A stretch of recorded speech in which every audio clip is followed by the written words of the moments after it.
DJ विकास मटियार कला सीतामढ़ी। होई गेलो बियाह बोले छहि बेधरक गे हे गे होई गेलो बियाह बोले छहि बेधरक गे या सैया तोर चलाबो दरा भंगा में टरक गे होई गेलो बियाह बोले छहि बेधरक गे या सैया तोर चलाबो मधुबनी में टरक गे लाजो नहीं लागो अभी पहिरै छी छरक गे या सैया तोर चलाबो मधेपुरा में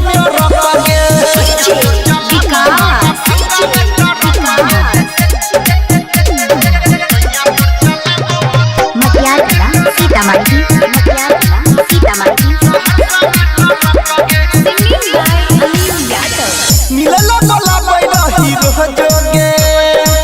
दोसरा भतार लेली खो जोगे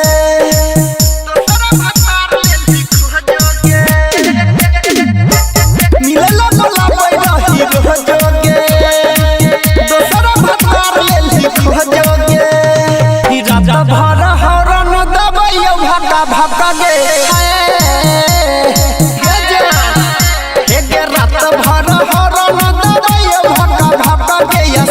तोर चलाबो सहरसा में टरक गे होई गेलो बियाह बोले छहि बेधरक गे या सैया तोर चलाबो भागलपुर में टरक गे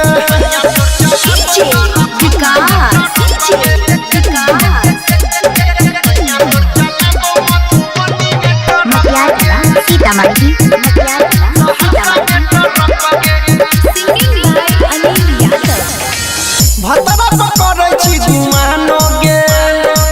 नहीं पूरे तोरा महनो गे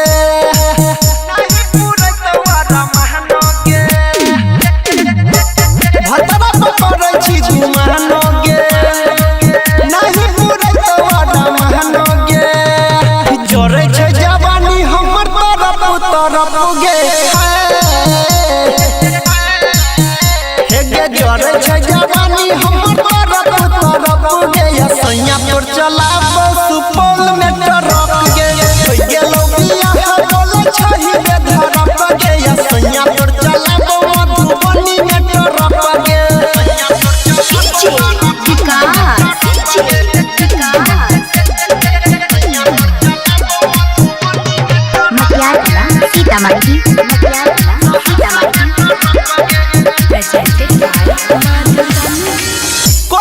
सिंगार गे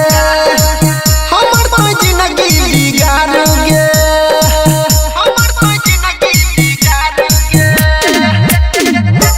कोरा छी रोज रोज सिंगार गे हमर तो जिंदगी बिगाड़ गे अनिल जवानी तोहर गेल छौहरा पुगे हे गे परवीन जवानी तोहर गेल छौहरा पुगे या सैया तोर चलाबो दरा भंगा